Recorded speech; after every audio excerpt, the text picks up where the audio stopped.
Good afternoon to you. I am Mark Sudduth. It is December the 9th, 2022, and I'm here to talk about this big high-impact storm coming into the West Coast this weekend. It'll spill out into the plains early next week. It'll bring with it the threat of severe weather for parts of the Deep South and the Gulf Coast, blizzard conditions possible for parts of the upper Midwest, and maybe, just maybe, the potential that this goes on to evolve into a big East Coast storm, a coastal storm, a nor'easter, maybe some heavy snow, some coastal impacts. That is much farther down the road. We'll have to wait and see about that. But let's first start with what we know. Good to have you joining me this afternoon as we take a look at this. It's already begun here out west. Look at this. Winter storm warnings. Your storm warning off the coast there, that's for wind and other coastal impacts. The pinks are your winter storm warnings.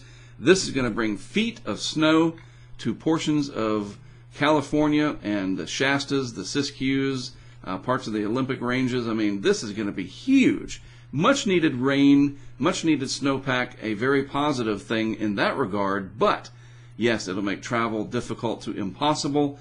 And this is going to be a really big deal as this spills in, coming from the West Coast first. Eventually another area of low pressure will develop in northeast Colorado from it. Moving up into the high plains, that low will die out. The front will continue to the south and east. And that energy just might spawn something. We'll put a big question mark here that we need to watch for in about a week's time. So that's the sort of the stage there. Well, what are all the different pieces? Well, first, the severe weather threat, days 5 and 6. We can see that here outlined from the Storm Prediction Center.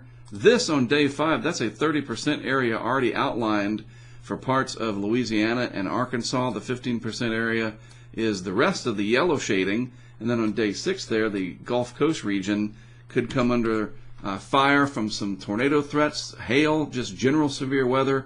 We can see it all outlined here on the SPC site. This is day 1 today. This is tomorrow, Saturday. This is Sunday. And watch what happens. And then finally into next week, day 4, not much. But boy, by Tuesday, day 5, again, there's that 30% and 15% area. And day 6, that shifts over to the Gulf Coast region. And by the way, out west over the next couple of days, there could be some severe weather in the form of maybe some hail, grapple as it's called. I call that baby hail. And certainly the potential for convective activity giving us thunderstorms. And in the Sierra over here, maybe some significant thunder snow happening with the incredible amounts of instability and energy that's spilling into the western United States. Now, a big reason why the severe weather threat is going to be so prevalent for the Deep South is this. Normally, we look at the sea surface temperature anomalies during hurricane season, but even in the off season, this comes into play because this very warm water relative to average down here, and it's actually still pretty warm in a lot of the areas. In reality, it's not just an anomaly, warmer than something, but it's actually still pretty warm, 70s and 80s in a lot of the Gulf, especially south of about that line right there that I've drawn in. But that warm water is going to feed this low pressure area, just drawing it in roughly here.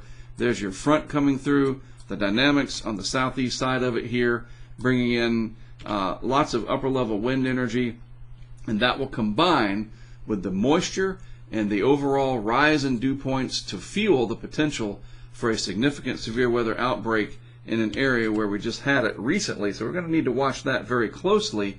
And if we do, and that's a big if, get a coastal low that redevelops out here and then moves up the East Coast, something like that. And again, that is a huge if. We don't know yet, but look at those water temperature anomalies off the East Coast, well above normal. So there would be plenty of energy for this baroclinic system. It's a non-tropical system. We're not talking about a hurricane here, no, but a big impact mid-latitude storm that has the potential to create a secondary coastal storm as we get out into time. So here's what we have on the GFS. One model, one run, the operational GFS. The storm system is still out over the Pacific, just now starting to get into the West Coast sampling environment where the upper air balloons that are launched by the Weather Service can give us better details. That'll take another day or so. So there's still a lot of puzzle pieces to be sort of put into place. But this is what we know from the 12Z run today. Let's move this on forward. This is 12 hours, so this is basically this evening. There's the storm system moving in early morning hours tomorrow to the West Coast. Look at that. Very heavy rain, Mountain snows above 4,000 to 5,000 feet. That's your snow elevation. Yes, very, very heavy snow. The potential of thunder snow, as I mentioned, especially in the Sierras. Our good friend, I mentioned this the other day, Jack Sillen's going to go up there and check this out. I'll check in with him to see what's happening over the weekend with that. Then, as we get into Sunday and into Monday here, that storm system and its energy starts to create this secondary low, surface low here. In Colorado, there is your moisture feed. You don't see it, but it's there. Coming where? From the south, that advection or lateral or horizontal movement of air, and that is coming from a deep moisture source, the Gulf of Mexico. And I showed you how warm that is, so that's going to fuel severe weather and provide the moisture for this storm system that starts to really crank up on Tuesday, possible blizzard conditions. And remember, a blizzard has nothing to do with the amount of snow. It's not like 15 inches of snow automatically gives you a blizzard. It has more to do with wind and visibility over a duration. Nevertheless, those isobars are packed pretty tightly in there. Parts of western Nebraska, the Dakotas, potentially maybe northeast Colorado, eastern Wyoming. A lot of change can still happen here. We're still talking 4 to 5 days out, but this is really going to be a dynamic system. Look what happens as we move out into time beyond the 5-day time frame. The energy starts to recongeal here, I guess is a way to put it. As this low fills, that energy moves east, and it starts to create a secondary area of low pressure, possibly off the southeast coast. That takes shape on Thursday morning, very early off of the Cape Fear region. I'll point it out for you just so you know. Right here, cold air in place along the east side of the Appalachians. We call that cold air damming, where it dams up against the mountains there. So the shallow cold air in place. This run of the GFS doesn't do much. Well, it winds it up, but it's well offshore. And we're way out into time there. This is 186 hours out. Just to show you the potential here, bring me back on for just a moment. This is what it looked like from last night's 0Z run, just to contrast this. There's our storm system. This is about 5 days out. But watch what happens. It creates that secondary low. This is last night's GFS. And it does crank it up, mixing with that upper level energy. You get the upper level dynamics, the surface low, the very warm Atlantic, feeding that moisture in, and the ingredients are potentially there around the 6 to 7 day time frame, maybe farther out in time than that, that maybe we get an intense coastal storm that could have coastal flooding, possibly very heavy snow. And it even had it, just to show you, on the 6Z run, but to prove my point about how changeable things are. That was the 6Z run at 192 hours. The 12Z at 192 hours, that storm is hundreds of miles south and east. So farther out in time, way more uncertainty, just like we deal with when talking hurricanes, of course.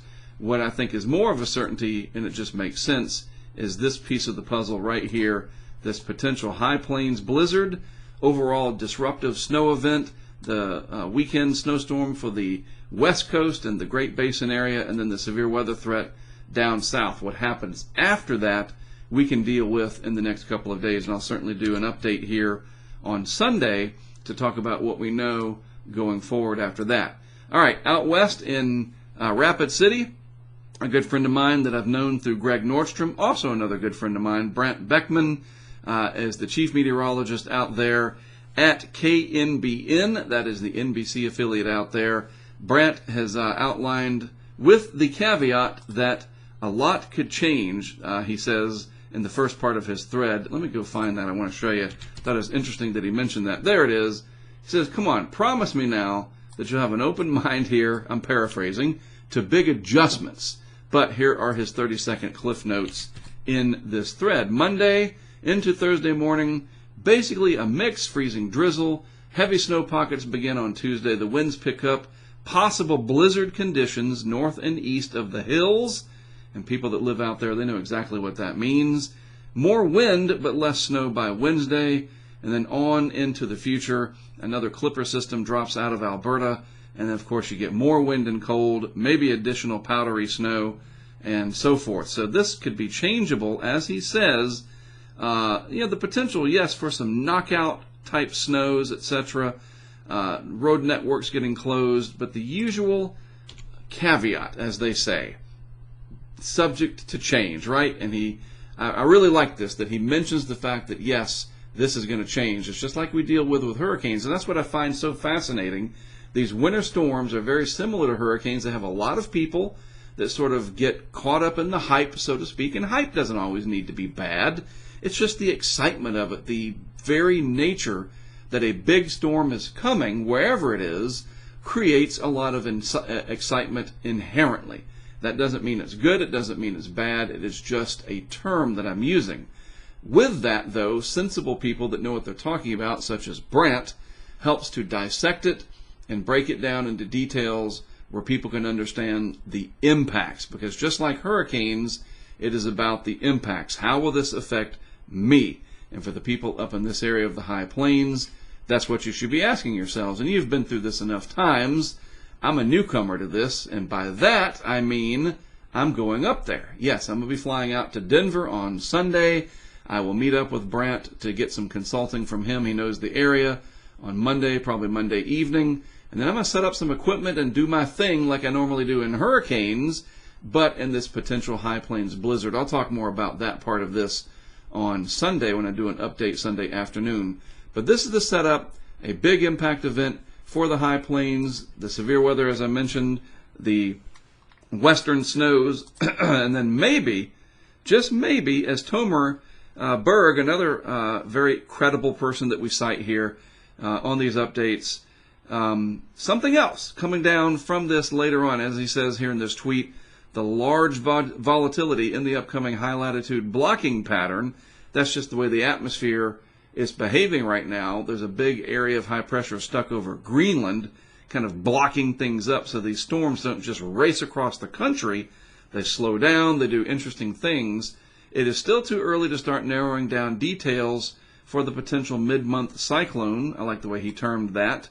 And there's just too much uncertainty in the downstream, over here, and the upstream factors way up here outside of the realm of where we're looking at. And this tweet really, in the animation, makes a good point of it, that the low has all kinds of possibilities, as he has shown here, this evolution over the last several runs of the GFS. The bottom line, though, this is going to be a high-impact storm out west, the Rockies a little bit, parts of even the Four Corners region, into the high plains, the severe weather threat down south, and then maybe the finale possibly being a significant East Coast storm, Mid-Atlantic storm. We'll have to just wait and see.